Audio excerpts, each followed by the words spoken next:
네, 교회 여러분 안녕하십니까? 오늘은 9월 16일 목요일입니다. 새벽 예배 시작하도록 하겠습니다. 함께 나눌 성경 말씀은 마태복음 23장 23절에서 24절 2절 말씀입니다. 제가 봉독해 드리겠습니다.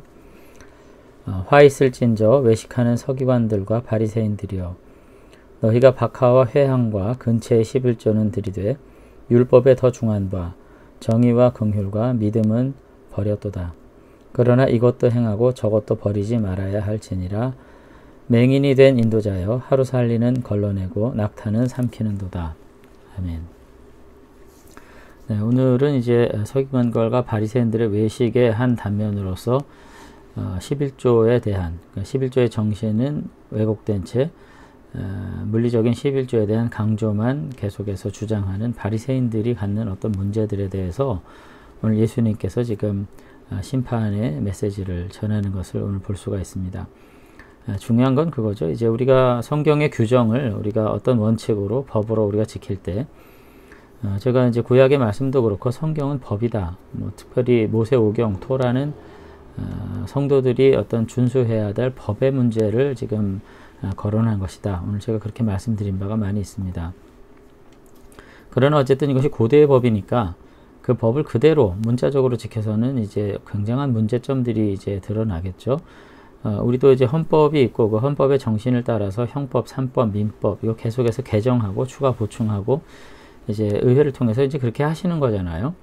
마찬가지로 이제 그 법의 정신을 따라서 삶에 어떠한 적용이 있어야 될지는 동시대의 어떤 철학과 동시대의 상황에 따른 적용들이 필요한 것이고, 그런 점에서 이슬람 극단주의자들이 주장하는 그 모든 것들은 참 어리석기 짝이 없는 그런 내용들인 것이죠.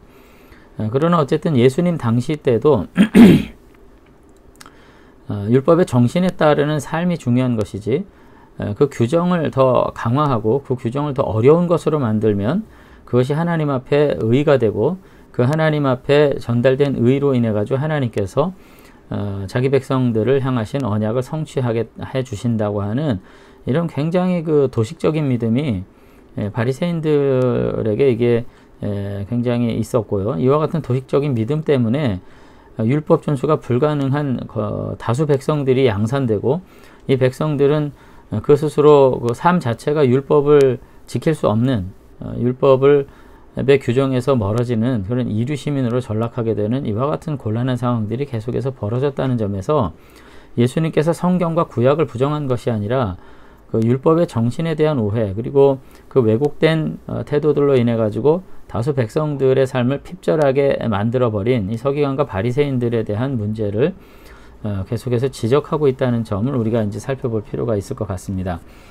그런 의미에서 이제 11조 규정도 지금 어떻게 그들이 잘못 이해하고 있는지를 지금 예수님께서 말씀하시는데, 물론 이제 11조 정신은 이제 창세기 14장 17절 이하에서 이제 아브라함이 이제 그 고대 그 가나안 전쟁을 통해 가지고 승리해서 돌아온 상황에서 살레망 멜기세덱의 어떤 불경스러운 태도를 지적하면서 이제 등장한 이야기가 처음 이제 나옵니다. 거기 예루살렘 왕에게 이제 11조를 드리면서 이제 11조의 정신이 이제 시작된 것이 분명한데, 그 이후에도 이것이 족장들에게서 계속 전해진 것은 분명합니다. 규정된 법으로는 있지 않았지만 야곱이 베델에서 이제 하나님 앞에 서원하는 내용에서 내가 11조를 드리겠다, 그런 말씀들이 나온다는 점에서 이것이 구체적으로 제도적인 법으로 성문화되진 않았지만 구약의 거룩한 백성들이 하나님 앞에 자신들의 신앙 고백의 한 형태로서 분명히 해왔던 점이 근거들로 남아있는 것은 우리가 분명합니다. 그런데 이제 그것이 어떤 정신에서 계속해서 지속됐는지를 우리가 이해할 수 있어야 되는데, 명문화된 법전이 신명기 12장 11절 이하의 말씀, 대략 18절까지 말씀, 19절까지의 말씀에서 우리가 볼 때 11조의 정신을 우리가 조금 이해할 수가 있어요. 거기 제가 읽어보면 신명기 12장 11절 이하입니다. 이렇게 되어 있습니다. 너희는 너희 하나님 여호와께서 자기 이름을 두시려고 택하실 그곳으로 내가 명령하는 것을 모두 가지고 갈지니, 거기 성전입니다. 그곳은 곧 너희의 번제와 너희 회생과 너희의 11조와 너희 손의 거제와 너희가 여호와께서 원하시는 모든 아름다운 서원문을 가지고 너희와 너희의 자녀와 노비와 함께 너희 하나님 여호와 앞에서 즐거워할 것이요 내 성중에 있는 레위인과도 그리할지니 레위인은 너희 중에 분깃이나 기업이 없음이라.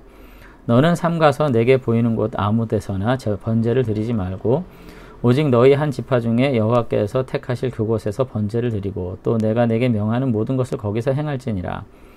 그러나 내 하나님 여호와께서 내게 주신 복을 따라 각 성에서 내 마음에 원하는 대로 가축을 잡아 고기를 먹을 수 있나니 곧 정한 자나 부정한 자를 막론하고 노루나 사슴을 먹는 것 같이 먹으려니와 오직 그 피는 먹지 말고 물같이 땅에 쏟을 것이며. 자, 이제 여기서부터 나오는데요. 너희 곡식과 포도주와 기름의 11조와 내 소의 양의 처음 난 것과 내 소원을 갚는 예물과 내 낙헌 예물과 내 손의 거제물은 내 각 성에서 먹지 말고 오직 내 하나님 여호와께서 택하실 곳에서 내 하나님 여호와 앞에서 너는 내 자녀와 노비와 성중에 거주하는 레위인과 함께 그것을 먹고 또 내 손으로 수고한 모든 일로 말미암아 내 여호와 하나님 앞에서 즐거워하되 너는 삼가 내 땅에 거주하는 동안 레위인을 버리지 말지니라. 아멘. 이렇게 되어 있습니다. 이 말씀에 의하면은 이제 하나님의 백성들은 곡물과 포도주, 기름, 열매, 소와 양의 처음 난 것들 그리고 10번째 동문들을 드리게 되어 있는데 특별히 이것의 10불조를 드릴 때는 레위인과 거룩한 식사를 나누는 가운데 함께 먹어야 돼요. 그래서 함께 즐거워해야 합니다. 거기 보면은 18절에 보니까 이렇게 되어 있어요. 레위인과 함께 먹고 또 내 손으로 수고한 모든 일로 말미암아 내 하나님 여호와 앞에서 즐거워하되 너는 삼가 중요하다 그 말입니다. 내 땅에 거주하는 동안 레위인을 저버리지 말라. 11조를 통해 가지고 가난한 자들과 레위인들과 함께 즐겁도록 살아라. 이렇게 지금 이야기를 하고 있는 거죠. 그러니까 11조의 정신은 기본적으로 이제 하나님께서 받은 기업이 없는 자들, 구체적으로 레위인입니다. 땅을 기업으로 받지 못한 자들, 또 레위인뿐만 아니라 기업이 없는 자들은 많아요. 고아와 과부, 그러니까 남편이 죽어서 하나님께서 그 가문에 주신 기업을 이을 길이 없어진 사람들도 사실은 같이 속합니다. 그러니까 11조의 정신은 기본적으로 사실 고난당한 자들을 위한 헌물이에요. 근데 문제는 뭐냐면 레위인 같은 경우에는 영구히 나흘라가 없으니까 10분의 1을 띄어서 레위인에게 줌으로써 그들도 10분의 9를 누리게 한 거죠. 그러니까 공의로운 정신이고 또 사랑과 은혜의 정신입니다. 이것이. 그래서 이런 규정들을 총 이제 연구해서 볼 때 대략 이제 유대인들이 11조로 드리는 양은 농부의 경우에 그들의 소득의 대략 20% 정도 됐던 것으로 추측이 되는데 그 정신은 뭐냐면 기업이 없어서 스스로 경제적으로 자립하지 못하는 자들을 위한 겁니다. 레위인이고 그 당시에는 또 고아와 과부와 같은 분들을 위해서 11조에 뭐 3분의 1을 비축하고 뭐 3분의 1은 뭐 성전을 위해 쓰고 뭐 이와 같은 일들이 있었던 거죠. 그러니까 결국은 그 공의로운 정신 그리고 사랑의 정신인데 바리새인들은 이것을 지키는데 굉장히 엄하게 지켰어요. 그래서 주된 곡식들이 거기 쭉 신명기에 보면 명단이 나와 있는데 그것뿐만 아니라 우리가 더 열심히 하자 이렇게 한 거예요. 하나님께서 요구하시는 명령보다 기준을 높여서 더 열심히 하면 그게 의인 거고 그 의가 하나님 앞에 전달되면 응답이 되는 거고 유대가 복을 받는 거고 유대가 제사장 나라가 되는 거고 이제 이렇게 생각을 하는 거기 때문에 그들이 모든 음식의 11조를 다 드렸습니다. 근채, 회양, 박화 같은 아주 작은 향신료까지 약초까지 곡식 말고 이 약초까지 11조 규정을 확대 적용해가지고 이것을 드려야 한다고 강조했어요. 결국 이렇게 되면 어떻게 됩니까? 가난한 사람들을 위한 11조가 가난한 사람을 잡는 게 되는 거예요. 그렇게까지 다 드리고 어떻게 살 수가 없는 건데.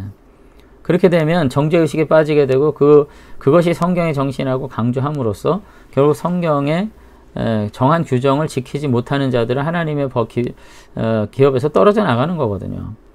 그러니까 오히려 이들이 신앙에서 떨어져 나가고 이탈하고 이스라엘 백성의 범주에서 보호에서 떨어져 나가게 되는 이와 같은 굉장히 문제를 많이 일으키는 결국은 그와 같은 희생을 딛고서 자신들은 정말로 존경받을 만한 사람인 것처럼 자신들을 한껏 높이는 이런 일이 생겼다는 것입니다. 근데 더군다나 오늘 여기 말씀에 보면은 이들이 엄밀한 규정을 결국은 무슨 문제가 생기는 거냐. 23절 하반절에 보면 율법에 더 중한 바와 정의와 긍휼과 믿음은 버렸도다.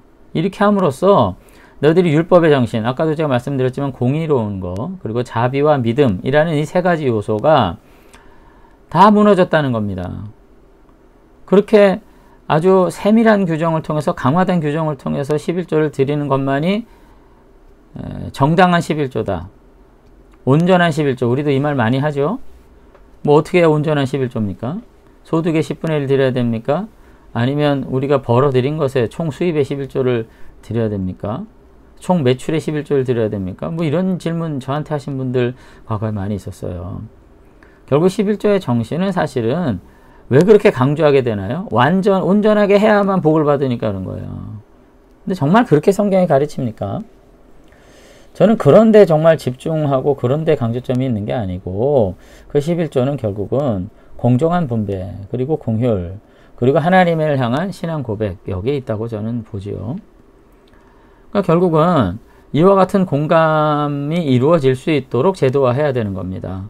정말 정의롭고 이웃을 향한 궁일한 마음을 가지고 드려야 되고, 또 하나님을 향한 온전한 믿음의 고백이라는 태도 안에서 균형 잡힌 삶을 살아야 되는데, 11종을 통해서 이와 같은 정신이 세상에 드러나고 하나님께서 영광을 받으시는 일이 있어야 되는데, 지금 뭐라고 되어 있냐면은, 너희가 박하와 회향과 근체의 11조는 드리지만은, 그런 아주 기가 막힌 일들은 하지만은 율법이 정하는 바 더 중요한 정의, 긍휼, 믿음, 이거 버렸다. 그러면서 뭐라고 그래요? 이것도 행하고 저것도 버리지 말아야 된다. 엄밀한 11조 생활을 하기도 해야 되겠지만은 그 정신을 잃어버리지 말아야 된다. 그렇게 말씀을 하십니다. 근데 이와 같은 교훈은 예수님께서 아마 미가서 6장 8절을 좀 염두에 두신 것 같아요. 거기 보면은, 사람아 주께서 선한 것이 무엇임을 내게 보이셨나니 여호와께서 내게 구하시는 것은 오직 정의를 행하며 인자를 사랑하며 겸손하게 내 하나님과 함께 행하는 것이 아니냐. 여기 11조와 관계된 이제 어떤 해석일 수 있습니다.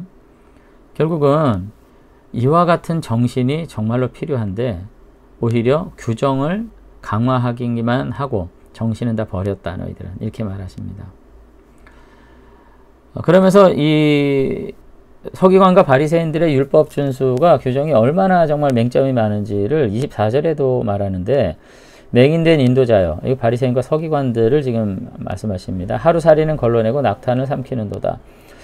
이와 같이 이 하루살이를 거르기 위해서 자기들이 아주 작은 채를 가지고 모든 음식을 쳐서 먹는 거예요. 왜? 하루살이는 율법에 먹으면 안 되는 곤충이니까. 그래 놓고서는 정작 낙타는 먹는 사기꾼들이라는 겁니다. 낙타도 하나님께서 먹지 말라는 음식 중에 하나인데, 이것은 크고 유익하고 굉장히 좋은 것이거든요. 이와 같은 사기질을 그만 중단하라고 지금 예수님께서 말씀하시면서 화를 선포하고 있다는 거죠. 우리가 이 말씀을 보면서 우리의 신앙의 규정에는 과연 어떤 문제가 있는지 우리가 좀 살펴보기를 원합니다. 규정이라고 했을 때 교회에서 룰로 만든 것도 있을 것이고, 여러분들이 자라오면서 지금까지 정한 어떤 내적 규범도 있을 거예요. 중요한 것은 성경의 정신입니다. 단지 복을 받기 위해서 어떤 규정을 지키는 것, 이렇게 우리가 생각하게 되면 천국 가기 위해서 어떤 규정을 지키는 것, 복을 받기 위해서 어떤 규정을 지키는 것, 그러면 어떻게 되냐면 그 규정을 더 강화하고 성경이 정한 이것보다 훨씬 더 강력하고 어려운 것으로 만들면 더 큰 복을 받는 것, 이딴 생각들이 이제 생기게 되는 것이에요.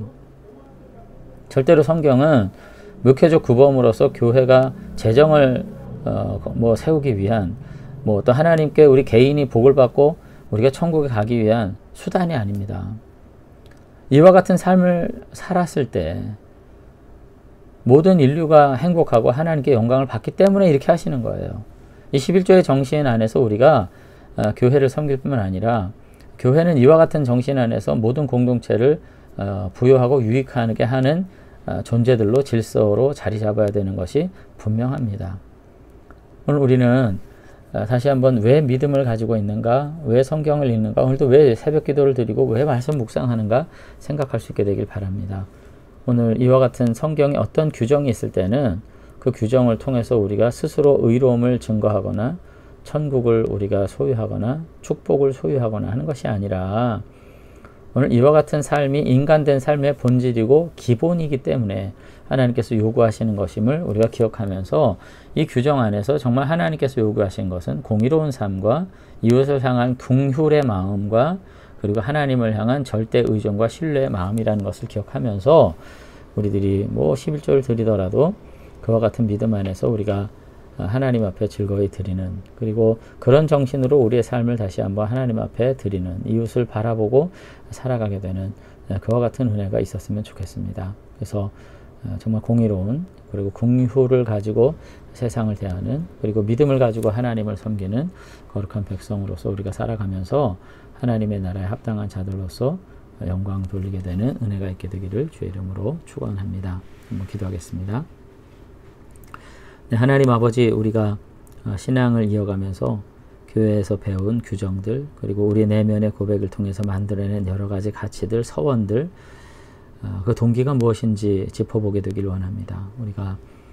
우리가 잘되고 더 형통하게 되기 위해서, 승리하게 되기 위해서, 우리가 천국의 소유자들이 되기 위해서 무엇으로도 다 우리에게 다 필요한 것이긴 하나, 하나님께서 결코 나 개인의 그와 같은 것들을 위해서 성경을 교훈하시고 말씀을 주신 것은 아닐 것이라는 생각 다시 한번 고민 중에 우리가 깊이 들어가게 되길 원합니다. 하나님께서 원하시는 성도의 삶의 표준이 무엇일까를 생각하길 원합니다. 하나님의 공의로운 정신이 세상 앞에서 긍휼한 마음으로 드러나게 되고 온전한 믿음의 고백을 통해서 하나님의 소유된 자들임을 우리가 온전히 증거해내는 그와 같은 삶이 헌금의 정신에도 헌신의 삶에도 이어지게 되길 원합니다. 하나님, 그래서 우리가 그와 같은 믿음의 고백과 삶을 대하는 공의로운 태도들을 통해서 이 사회가 더 복되게 변화되기를, 그리고 하나님이 영광 받으시기를 온전히 소망하는 가운데 우리의 삶이 결코 내 것이 아닌 하나님의 소유고 하나님의 은혜 아래 묶인 삶이라고 하는 것 기억하면서 겸손히 행할 수 있는 믿음의 백성들이 다 될 수 있도록 은혜 베풀어 주시옵소서. 오늘 한 날도 그 믿음 안에서 다시 한번 믿음의 거룩한 주춧돌을 쌓아 올리고 세워가는 거룩한 성도들 다 되도록 축복해 주시옵소서. 감사드리며 예수님 이름으로 기도드리옵나이다. 아멘. 네, 오늘 하루도 믿음 안에서 다시금 새로운 고백을 가지고 우리의 삶의 의미를 새롭게 할 수 있는 저와 여러분들이 되시면 좋겠습니다. 감사합니다.